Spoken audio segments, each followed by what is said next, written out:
यदि आपने किसी निर्दोष को दंड विधान किया है किसी पदवी पे बैठ के, या किसी असहाय असमर्थ को अपने बल के द्वारा रौंद करके तुमने धन लिया है, या छल कपट हिंसा के द्वारा तुमने धन लिया है, तो किसी दूसरे की जरूरत नहीं तुम्हारा नाश करने के लिए, वो धन ही पर्याप्त है।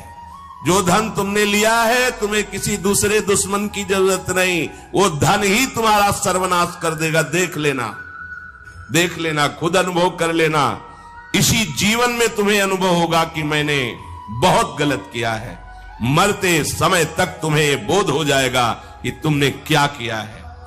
अभी नशा है तुम्हारे दिमाग में बल का, बुद्धि का, तो देख लो कुमार्गामी प्रवृत्तियों के द्वारा धन कमा के, पर जब इसका परिणाम आएगा तो रोते नहीं बनेगा, रोने लायक भी नहीं रहोगे, आंसू भी नहीं निकल पाएंगे, आह मचेगी हृदय में।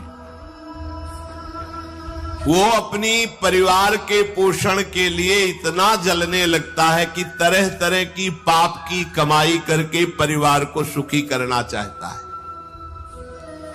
हे माता जी, वो धन वस्तुएं कमा के लाता है और उल्टा स्त्रियों के द्वारा संभोग आदि के समय प्रदर्शित किए हुए माया में कपटपूर्ण प्रेम को वो अपना जीवन समझ लेता है।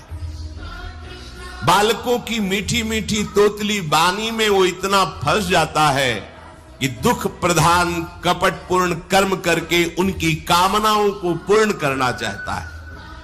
दूसरे बेटे का अपहरण करके उसकी हत्या भले हो जाए पर मेरा बेटा सुखी रहे। कैसे ऐसा हो सकता है? ऐसा कैसे हो सकता है?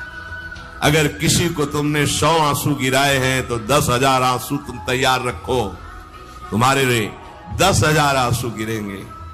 तुमने किसी को अगर एक बार भी कटुवचन बोला है तो 10 बार तुम्हें कटुवचन सहना पड़ेगा। ये भूमि है, जैसे एक दाना फेंको तो सैकड़ों दाना पैदा कर देती, इसे कर्म भूमि कहते हैं। तुम्हारा कर्म बहुतायत होकर तुम्हें फल देगा, अच्छा या बुरा, जैसा कर्म किया है। अब वो सोचता है कि धन के द्वारा हम अपने और अपने परिवार के दुख का नाश कर लेंगे। इसी में वो सुख मानने लगता है कि एन केन प्रकारेण दंभ कपट पाखंड झूठ हिंसा दुराचार में विचार, कैसे भी वो धन मिलना चाहिए। अब वो भयंकर हिंसा वृत्ति के द्वारा धन संचय करता है और अपने परिवार का पोषण करता है, जिसके फलस्वरूप उसके लिए नरक निश्चित हो जाता है। जीते जी ये अमुक नरक में जाएगा। जैसे कानून है, आप हत्या करोगे तो अमुक केस लगेगा, उसका परिणाम आपको फांसी या आजीवन सजा, ऐसे पहले से निश्चित है। ये कर्म करोगे तो आपको ये नरक मिलेगा, ये कर्म करोगे इतने कल्प तक। वहां वर्ष नहीं चलते, कल्प चलते। स्वयं तो उनके खाने पीने से बचे हुए जूठे अन्न को खाकर सुख पाना, बच्चे का जूठा, परिवार का अच्छा लगा, मेरा परिवार, और वैसे ही दूसरे परिवार का नाश करके, हिंसा करके वो धन कमाता है। जब ऐसा कोई करता है तो बार बार प्रयत्न करने पर भी दुख हटता नहीं, दुख बढ़ता चला जाता है।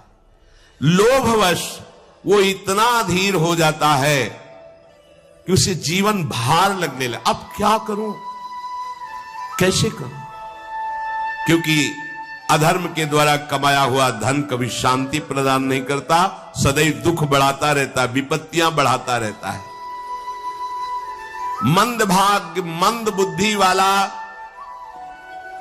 पूरा जीवन व्यतीत हो गया अधर्म करते हुए। अब आया बुढ़ापा, चिंता छा रही है, लंबी लंबी सांसें ले रहा है, कोई उससे बात नहीं कर रहा है।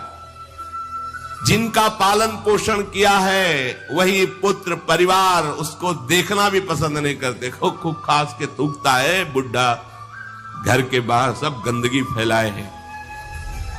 अगर कहीं साइड में कमरा है, पिछवाड़े टाइप कहीं हो तो ऐसे रखे जाते बूढ़े बाड़े, इज्जत खराब होती। सामने ही प्रवेश होते, खांस रहे बैठे हैं, कोई उनका आदर नहीं करता। जैसे किसान बूढ़े बैल की उपेक्षा कर देता है, ऐसे परिवार वाले उसकी उपेक्षा कर देते हैं। फिर भी उसे घर से वैराग्य नहीं होता, हरि की याद नहीं आती। उसने स्वयं जिनको पाला था वही उसका निरादर